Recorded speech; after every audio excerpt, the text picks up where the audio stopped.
So I realized in putting together this video that it's probably a better idea if I have an updated portfolio, maybe like once a quarter, because there were so many things that changed within my portfolio this year that it probably would have been just easier to explain as they happened. One of those changes being that I rolled over a Roth 401k from my previous employer in that I got from Voya, which is the place where my company had its 401k plan. I rolled it over into a Roth IRA and a rollover IRA. And if you want to see a whole video on that, I will put it up in a little card up above. I did a whole video on how I transferred all of those funds and how that whole process happened, because I know that's pretty common for a lot of people. But in doing so, I got rid of 4 of the funds that I had because they were all within my Roth 401k, which was with my employer. And so when I rolled all of that money over, it all rolled over in the form of just cash. And so I could invest it however I really wanted to. Before we get into the video, I want to talk to you guys about an app called Bumped. Bumped is one of the coolest apps I have found. I honestly don't talk a ton about apps. Through the Bumped app, you can get cash back from purchases in the form of stocks. So you can either, one, shop on your normal websites that you normally do, like Walmart, Target, a bunch of websites like that. If you go through the Bumped app first and then go to the website, then you will get a percentage back from your purchase at that website. Or you can connect your credit cards. You can get a percentage back on certain purchases that you make in what they call loyalties. So yeah, the Bumped app is super cool. You can get cash back in the form of stocks. All of the cash back I get in the form of VTI, which is the Vanguard Total Stock Market Index. And it's just kind of a really cool way to passively start investing. I've used it for maybe a month and a half or two. I've already made about $15 just really without trying that hard. If you want to check that out, I have a link down below that I would love for you guys to use. It gives me a little bit of a kickback just for you guys using that code. The app is completely free for you to use, but it just helps me create videos like this for you guys for free. And yes, but with that all said, let's get into the video. Okay, as of a couple weeks ago when I put this all together, about half of my investments are in a Roth account and the other half is in more liquid accounts. I shared this also in my video a year ago, which I did on my portfolio. But if you didn't see that video, I started investing when I was 18. So that's when I opened up my brokerage account with Fidelity. And then my Roth IRA, I opened also with Fidelity, and I opened that at 22 after I graduated college when I went to work for the first time. So that was in 2017. And then I worked at that employer for 2 years and I had a Roth 403b with that employer. And when I left that employer, I rolled over my Roth 403b into my Roth IRA. And then my employer after that, I had a Roth 401k. So I rolled over my Roth 403b when I was 23 years old. And then when I started working at my next employer, I had a Roth 401k. And when I left that employer when I was 25, I rolled all of those funds over into my Roth IRA as well. So a lot of the funds in my Roth IRA, it's not that I put the maximum $6,000 in every year. I rolled a lot of those funds over. I also have a rollover IRA, which is actually the funds that I got as my employer match with my Roth 401k with my last employer. Technically, all of the funds that were matched by my employer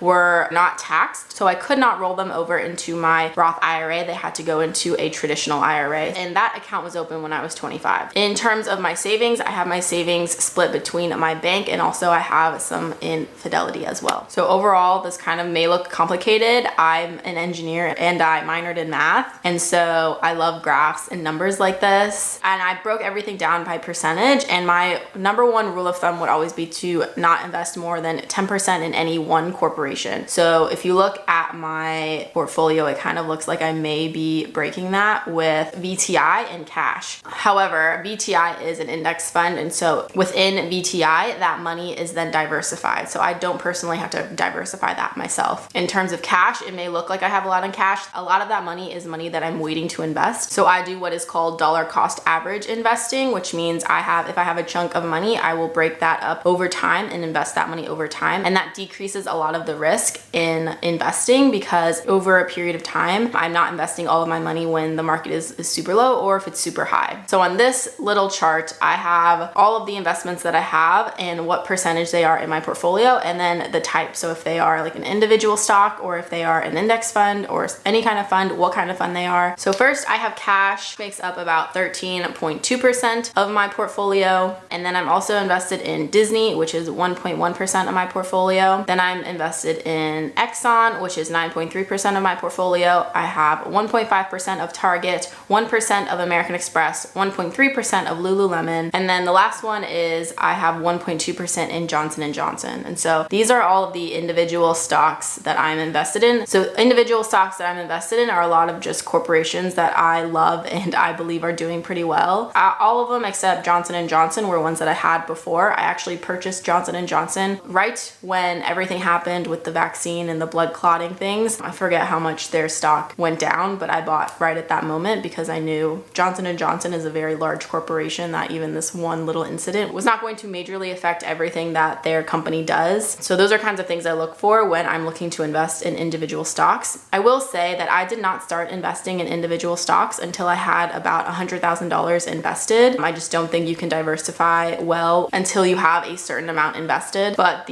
all of the individual stocks make up about 15.4% of my entire portfolio. Last funds that are in my portfolio are all highlighted in blue. In the first column, I have the ticker, I have the percentage that is within my portfolio, and then I also have the type of fund that it is. So if it's a large, medium, or small fund, which just means how large are the companies within that fund, and also if it's a growth fund or a value fund, which is the type of fund that it is. If you look up any fund on like Morningstar, you can look up on their Morningstar box. They have a box that says if it is a value fund, a blend fund, so a blend of both growth and value, and also if it's a large, medium, or small fund. I'll go through each of these just like a quick summary of what they are. FTech is an ETF that represents the performance of the IT sector in the US equity market. 1Q is a Fidelity ETF that corresponds to the performance of the NASDAQ stock exchange. VTI is the Vanguard Total Stock Market Index Fund, which is probably the number one place I would tell any beginner to start investing. FIENX is Fidelity's International Index Fund. SCHD tracks the total return of the Dow Jones US Dividend 100 Index, which are US companies that pay out high dividends. SPRXX is Fidelity's Money Market Fund, and SHE is Spider's Gender Diversity Index Fund ETF, which is actually a fund that I purchased one of after I went to New York City, and there's like this little statue of a girl that's supposed to represent like women in leadership. The SHE Index Fund is comprised of gender diverse companies with relatively high percentages of women in leadership positions, which I'm just all for anything like that. And the companies that were listed were all companies that I was wanting to invest in. For FTech makes up about 7.2% of my portfolio. 1Q makes up about 9.6%. VTI makes up about 37.6%. FIENX makes up about 4%. SCHD, I always call it Schwab D, makes up 7.8%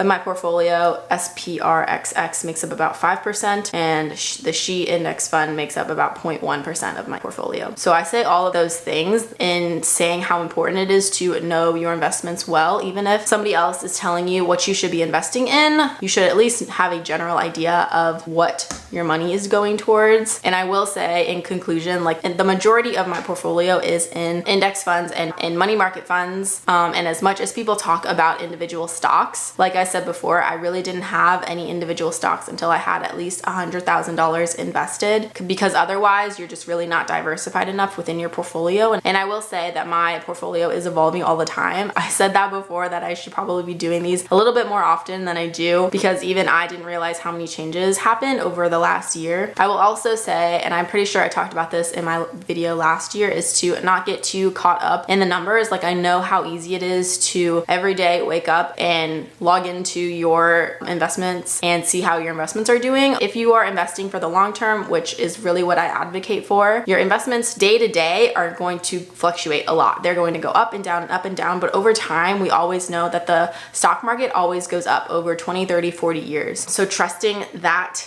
fact is something that is really, really important in long-term investing, because it's so easy to get wrapped up in worrying about what is going to happen. And I know that's easier said than done. At least for me, I think it's a weight off my shoulders when I know that money is not everything. If any of you guys have been watching my channel for any amount of time, you know that I am a faithful follower of Jesus Christ, and all of the money I've been given, all of the money that I have has only really been money given to me by God, and which is his, and I'm just here to manage it and steward it in like the Christian word. Like I'm here to manage the money that he has given me. That doesn't mean that all of my money go to investments. It's important to me to obviously have a place to live, to spend money with friends, and just, yeah, enjoy. There's a verse in Ecclesiastes 8 verse 15. It says, "So I commend the enjoyment of life, because there is nothing better for a person under the sun than to eat and drink and be glad. Then joy will accompany them in their toil all the days of life God has given them under the sun." I know there are a lot of people on YouTube like talking about how to get more money, how to invest your money so you can get more money. It's all about getting more and more and more and more. And I am here to say that if I am not content in where I am in my life and who I am and in my relationship with God,